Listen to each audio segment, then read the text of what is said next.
બાલમિત્રો YouTube ચેનલમાં આપનું હાર્દિક સ્વાગત છે. આજે આપણે ભાગ નંબર 61માં વિવિધ આકૃતિઓની સંખ્યાની ગણતરીનો દાખલા નંબર 6 થી 10નું સોલ્યુશન મેળવશું. તો ચાલો આપણે શરૂ કરીએ. દાખલો નંબર 6. આ આકૃતિની અંદર કેટલા ચોરસ સમાયેલા છે તો આપણે તેની ગણતરી કરવાની છે. જ્યારે આ પ્રકારના ચોરસ ગણવાના હોય તો આપણે કેવી રીતે ગણીશું? તો આપણે સૌ પ્રથમ જોઈએ તો 1 2 3 4 5 6 7 8 9 10. ત્યારબાદ 11 12 13 14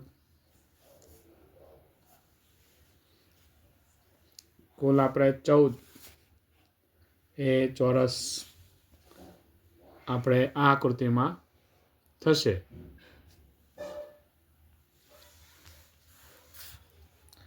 એક 2 3 4 5 6 7 8 9 10 11 12 13 અને 14.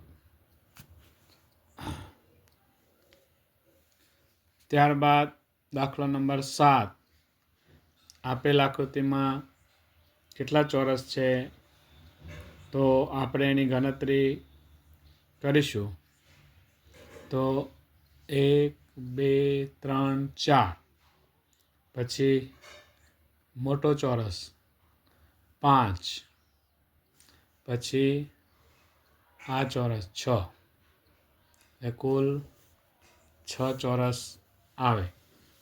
અહીંયા આપણે ગણતરી કરી છે 1 2 3 4, પછી એક મોટો અને એક આ, એટલે કુલ 6 ચોરસ આપણો જવાબ આવે. ત્યારબાદ દાખલો નંબર 8. આપેલ આકૃતિમાં કેટલા ચોરસ છે તો 1 2 3 4, પછી 5 6 અને મોટો એક 7. 1 2 3 4 5 6 અને 7 આખો. ત્યારબાદ દાખલો નંબર 9. જે આકૃતિમાં કેટલા ચોરસ છે તો જોઈએ તો 1 2 3 4, પછી એક અંદરનો 5, બહારનો 6 અને મોટો 7. તો આવી રીતે 7 ચોરસ છે. આપણે જોઈએ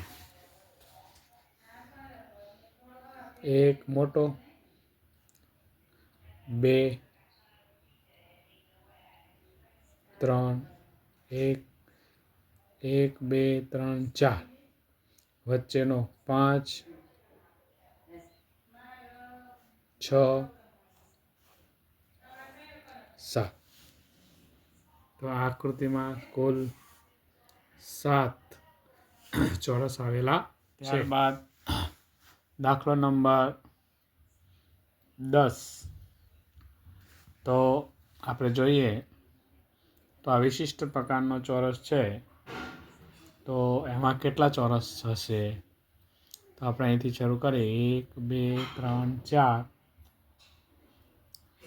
5, પછી 6 7 8 9 10 11 ને 12. 12 ચોરસ આવેલા છે. આપણે અહીંયા પણ જોઈએ તો 1 2 3 4, પછી મોટો એટલે 5, પછી 6 7 8 9, 10 આ મોટો, પછી આ 11 અને આ 12, કુલ 12 ચોરસ આકૃતિમાં આપેલા છે. તો બાલમિત્રો, આજે આપણે આકૃતિમાં રહેલા ચોરસની સંખ્યાનું દાખલા નંબર 6 થી 10નું સોલ્યુશન મેળવ્યું. હવે આપણે ભાગ નંબર 62ની અંદર 11થી એટલે કે આગળના દાખલાનું સોલ્યુશન મેળવશો.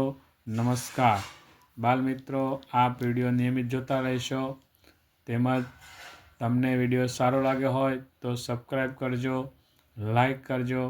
બીજો, આ વિડીયો ક્રમશઃ એક ભાગથી લઈને અત્યારે 61મો ભાગ છે. જે પહેલી વાર જોતા હોય તો આગળના વિડીયો પણ આપ જોઈ શકો છો. એના ક્રમ પણ આપણે આપેલા છે, તો તે મુજબ આપ વિડીયો જોઈ શકશો. નમસ્કાર.